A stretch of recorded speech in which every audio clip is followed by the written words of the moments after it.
санацгано тав хүнээ өдрийн мэндийг хүргье. Сэлэнгийн аймгийн сайхан сумын ерөнхий боловсролын нэгдүгээр сургуулийн баг хамтлагт ирсэн байна. За тав хүндээ дэвшилтэд захин хэмжээний үр нөлөө хэмээх одоо илтгэхийг хүргье. За Улаан хөгжлийн боловсролын хэрэгжлийг дэлхийн улс бүх орнууд хувь нэмрээ оруулж байгаа. За тухайн одоо салбарт манай багш бидний оруулах үндсэн хувь нэмэр бол сурлагын амжилт гэдэг өдгөр зорилт байгаа. За энэ үүнийгээ хэрэгжүүлэхийн тулд бид нар бол одоо үнэлгээний шалгалтаар нийцсэн одоо арга зүйгээр одоо хичээлийг явуулах хэрэгцээ шаардлага байна. За үүнтэй ойлдуулаад багш бидний одоо хөгжих хэрэгцээ шаардлага. За суралцах зүйл бол яг өнөөгийн үед маш их одоо тулгамдж байгаа асуудал болж байгаа. За үүнийгээ бид нар хийхдээ яаж одоо цаг хугацаа хэмнэх боломж байна. Яавал өргөн одоо 70-аас дагаар суралцах боломж байна гэдгийг хийх хэрэгцээ шаардлага гарч байгаа. За үүнийхээ хүрээнд бол бид нар Glix, Zipgrade, Evolve гэдэг энэ одоо аппликейшнуудыг энэ дээр гарсан он цаг хугацааны дараалтаагаар бид нар одоо ашиглаж байна. За сургалтыг чанартай явуулахын тулд бол маш сайн одоо төлөвлөлт хэрэгтэй. За тэр төлөвлөлт нь маш зөв шударга байхын тулд бол онцлогоо маш чухал байгаа. Онцлогоо бол маш чухал байгаа. За онцлогооныхоо одоо онцлогоо зөв онгочтой шударга одоо хийж чадсанараа бол бид нар хийхэд бол одоо багш биднээс маш их хугацаа зарцуулдаг. За энэ хугацааг одоо хэмнэх ямар одоо боломж байна вэ гэдгийг илэрхийлэх одоо шаардлага бий болж байна. За бид бол сурагчдын одоо онцлог суралцсан хэв шинжилгээ болон үнэлгээний арга технологиг зохистой нэвтрүүлэх хэмнэ гэдэг зорилгыг боловсруулсан бол за захин сургалтыг одоо дэмжиж дэмжсэн байгаа сургалтын одоо бодлогын баримт бичлэг судлах.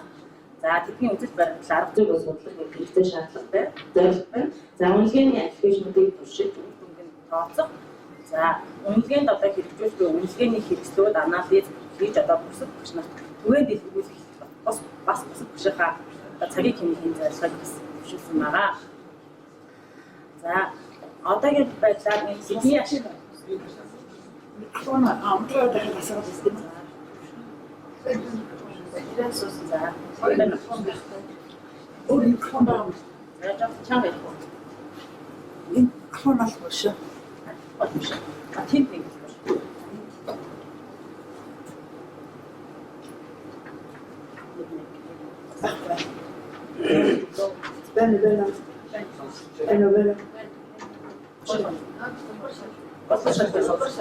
Бэнэ. За бидний ашиглаж байгаа энэ аппликейшнуудаас одоо өмнө сургалтын байдлыг бол харахад бол за энэ нэрттэй боловсролын хүрээнд яг Glix аппликейшнийг маань ингэж хийгдсэн юм үр дүн одоо үр дүнгээ авсан гэж нийтүүлсэн тохиолдол байна. За онлайн зүйн хувьд болохоор бид сургалтын хэрэглэгдэхүүн одоо хичээлийн бэлтгэлийн одоо маш чухал хэсэг бол сургалтын хэрэглэгдэхүүн юм аа гэх. За хэрэглэгдэхүүний зөв сонголт бол одоо хичээл зохион байгуулалтанд бол одоо маш чухал үүрэгтэй гэдгийг одоо төвшүүлж хэлэлцэж байгаа. За энэ одоо зөв сонголт зөв хэрэгцээгээ хийхийн тулд бид нар их үнэлгээгээ одоо хийх боломж хэрэгцээ байгаа. За энэ үнэлгээ бол бид нар үнэлгээг ингээд судлаад үзэхээр хоёр төрөлт байгаа. За явцын үнэлгээ. Явцын үнэлгээ бол сурагч одоо тухайн үеийн сурагчийг идэвхжүүлэх, өөрөмжүүлэхийн одоо боломжтойгоос гадна дэлгэцнээр харагдаж байгаа юм одоо зүйлүүдийг бол хийж өгөө гэдгийг онлайн төвшөнд бол гаргасан байна. За дараачих нь одоо үнэлгээ болохоор үр дүн үнэлгээ байгаа. За үр дүн үнэлгээд бол одоо тухайн одоо бүлэг сэдв нэгж ээжтэй эзэмших чадвар одоо агуулгын одоо хүрээнд бол сурагчид юу эзэмшсэн байх вэ гэдгээс гадна сурагчид өөрөө өөрсдийгөө одоо үнэлэх өөртөө бусдад болон хамтарч өөрийгөө үнэлж одоо өөрийгөө хаана явж байгаагаа мэдэх боломжтой үр дүнгийн буюу одоо хагас жилийн жилийн гэх юм үнэлгээнүүд одоо байна. За тухайн одоо гарч байгаа бидэнд манай багт тулгамдж байгаа асуудал маань одоо бусад багш нарт байна уу гэдэг хандлт судалгааг бид бас хийсэн байна. За энэ дээр болохоор бид нар ээжид хичээлүүд дээр үнэлгээ хийж амжилтгүй гэсэн асуултанд маань яг тиймээ амждаг гэсэн хүмүүс одоо судалгаанд орсон багш нараас маань 4% байх жишээтэй. За тэгвэл энд нь одоо ямар бэрхшээл байгаа хамгийн хоёрдугаар асуултаараа илрүүлж ирсэн. За энд нь ээлж бичээд бүрдээ үнэлгээ хийхэд тулгардаг одоо бэрхшээл нь юу байна вэ гэвэл цаг хугацаа маш их ордог, хүүхдийн тоо их байдаг. За хичээлийн агуулга багтдаггүй. За үлдэгцэн хүчнэр маань бэрхшээл байхгүй гэж хэлсэн байна гэж харж байгаа. За 3 дугаар асуулт бол ээлж бичээд бүрдээ үнэлгээ хийхдээ та ямар арга ашигладаг вэ гэж байгаа. За аман үнэлгээ, мини тест, програм, за асууж ярилцах, ажиглалт хийгээ гэдэг энэ аргуудыг багшнууд маань хариулсан бол за та шалгалт бүрийнхээ дэлгэрэнгүй анализ хийж амжилтгүй гэдэг асуудлыг бас төвшүүлж гисэн байна. За дандаа хэлдэг үгүй ихэвчлэн одоо цөөхөн хийгээ гэдэг хариултыг бас өгсөн байна. За судалгааны маань төвөр дээр болохоор бид нар физик, математик, хим газар зүйн хичээлийн за 51 багшаас бол одоо яг саяны асуулгын одоо судалгаа бол авсан байна. За яг энэ үнэлгээний аппликейшнүүдийг бол өөрийнхөө сургуулийн ахлах дангийн 600 гаруй ганцаарч дээр за хэрэгжиж эхэлсэн амаас хойш ерөнхийдөө татвартай хэрэгжиж. За үүнийг ашиглахад бид нар үнэлгээний одоо энэ аппликейшнүүдийг хэрхэн ашиглах энэ онлайн арга зүйг бол хамтдан суралцж явж байна. За үүндээ бол клик эрзээ гээд ERP аппликейшнүүдийг бол төвшин хэрэглэж байна. За бид нар анхандаа бол одоо шууд яг хариултынхаа хувьд үр дүнгээ аягүй шууд гаргаж авах дээр бол аягүй их төвлөрсөн. За энэ дээр бол ингээд цаасаа хийлээд ингээд зэв гэрээдийн жишээн дээр явж цаасаа хийлээд ингээд шууд бодуулаад үр дүнгээ гаргаж авсан. За тэгэхээр задгаа даалгавар хийж болохгүй амгууд нь элтийн ерөнхий шалгалтынхаа нөгөө доотлын хэсгийг томруулаад ард нь хийлээд ингээд задгаа даалгаврыг гараараа засаад тесттэй бол аппликейшн засаж ирсэн. За тэгэхээр цаас маш их орж ирсэн учраас бид бүхэн лигнатордад ашиглаж үзсэн. За лигнатордад ашигласан чинь нөгөө байгалийн болон зохиомж гэрэлт яг аль алинд нь гялбалт ихтэй нөгөө сканертэй уушхтаа төгсшөөл одоо төвшөл гарч ирсэн. За үүнийгээ даахын тулд бид мэдээж гарч ирэхтэйсэн. За энийг нөхтэй удаа хийж өгсөн. За нөхтэй удаа дээрээс бол гэрэл ойлгохтой байхгүйсэн учраас бид арилдаг макрыг ашиглаад одоо энийг ингээд дахин ашиглах ингээд боломжийг гаргаж авч чадсан. За үүгээрээ бол одоо ингээд анги бүрээр үүссэн ийм хариултын хуудастай. За ингээд сурагчид бол одоо суудлаас тохиолдол ямар ч хугацаа авахгүй шууд шалгалтын материалтай хамт тараагдаад ингээд макроор засагдаад хүүхдүүд гарах завсартай ингээд уншилтаа гарах боломжийг гэж бүрдүүлсэн байна. За дээрэс нь бид нар энэ тарааж өгсөн энэ материал дээр ингээд хараад тестүүдийг ингээд хараад за энэ тэгснэ гэж ингээд өнгөртөө байсан бол энэ дээр ажилласнараа бид нар энэ хүүхэд нэг бүрээрээ даалгавар нэг бүрээрээ одоо анализууд хараад ингээд өөр өөрсний гэсэн өнгөөр нь ялгаж өгөөд ингээд одоо цөөхөн одоо ингээд тийг бол мэдээж хариулаагүй тохиолдол нэг бол хариулсан тохиолдол.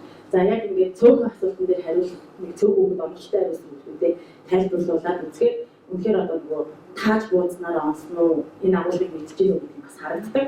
За тэгээд ихээр хүүхдүүд нөгөө тестийг ингэж тааж буудах магадлал аягүй бас багас гэдэг.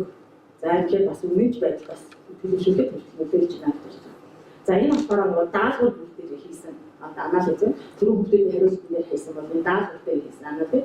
За энэ дээр бол одоо багш бидний сурал талчтай аюулсаа харагдаж өгдөг. Тайл хичээлийг одоо хүүхдтэй хүргэж чадсан, алийг хүргэж чадаагүй гэдэг нь дээр бас ингэж харагдаж өгч ингэж одоо бид өөрөө өөрсдийнхөө хүүхдээс онцлогийг бас гаргах бас юм боломж байна гэж харж байна. За энийг бид нар яаж төвшин хэрэгжүүлэх вэ гэхээр хим, физик, математик, газар зүй болон эсдийн ерөнхий шалгалт өгдөг одоо сургуулийнхаа бүх сургуулийн урьдчилсан эсдийн ерөнхий шалгалтуудаа яг энэ програмуудаараа ерөнхийдөө 19 оноос хойш яг аваад ингээд тавтамжтай явж байгаа. За үүнийг одоо ингээд дэлгэрүүлээд хийх юм бол ClickErs аппликейшн бол тэнд харагдаж байгаа тэр баркодыг хүүхдүүдийнхээ тоогоор хэвлэж өгдөг. Дөрвөн болон дээр нь бол одоо ABCD гэсэн хувилбарууд байдаг. За даалгаврын хэлбэр нь бол ингээд олон хувилбартайгаар хийж өгөөд за тэгээд энэ харагдаж байгаа анализ үзүүлбэр бас адилхан даалгавраараа болон агуулгаараа хүүхдээрээ ангиараа дундаж максимум бүгд гарч ирдэг ийм онцлогтой аппликейшн байгаа. За энэ дээр бас ClickErs аппликейшны маань нөгөө дараах үр дүнгууд бол хийж ирдэг явцын үр дүнгууд гүйцэтгэлийн хувьд ингээ харагдаж байна. За Zipgrid аппликейшны хувьд болохоор түрүүний ClickErs маань бас утас гаргацнаас яг ингээ компьютерээс зэрэг одоо команд өгч болдог. За Zipgrid-ийн хувьд бас мөн адилхан утаснасаа болон гаргацнасаа сургуулиуд бүгдийг хийж болдог.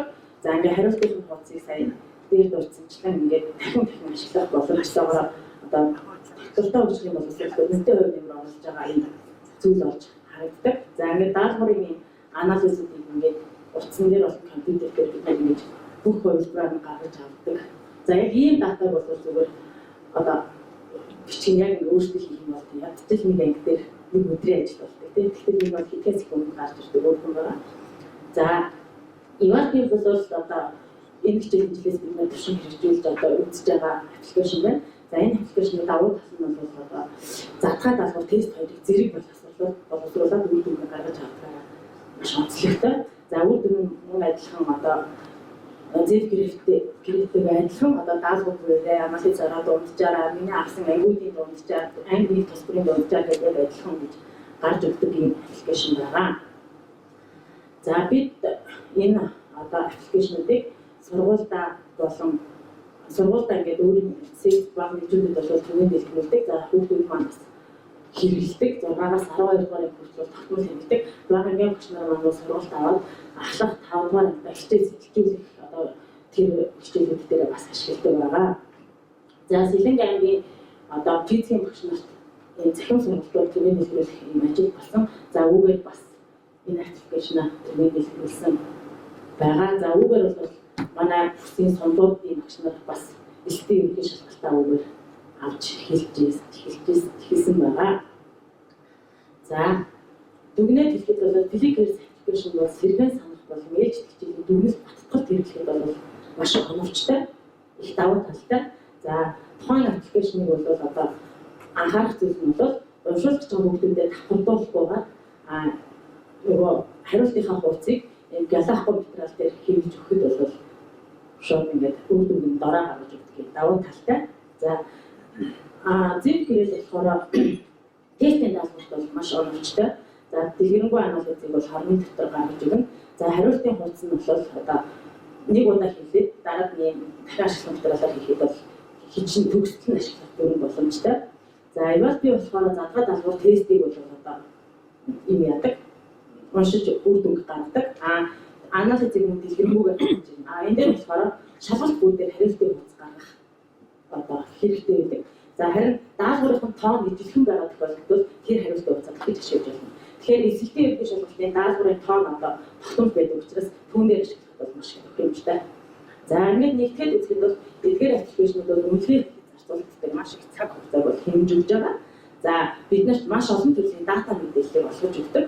За энд нь бол бид нар агуулгын болоод хүүхдийн одоо нөгөө өгнөж байдлыг хүртэл илэрхийлж болно. Тестийг хэн буудаж мэдэж иж энэ өндөр гэх юм мэдээллүүдийг өгч чаддаг. За эдгээр үнэлгээний аппликейшнуудыг бол ямар үнэлгээ хийж байгаа зорилгоос хамааруулаад ингээд тохируулан сонгож хэрэглэх бол хэрэгтэй гэдгийг энэ дээр хэлэх байна. За бидний ашигласан ном зүй маань нэ. За хамтын бичлэг хөгжлийн төлөвлөмөр гэсэн сайхан бичлэг байна. За баярлалаа оруулагчид.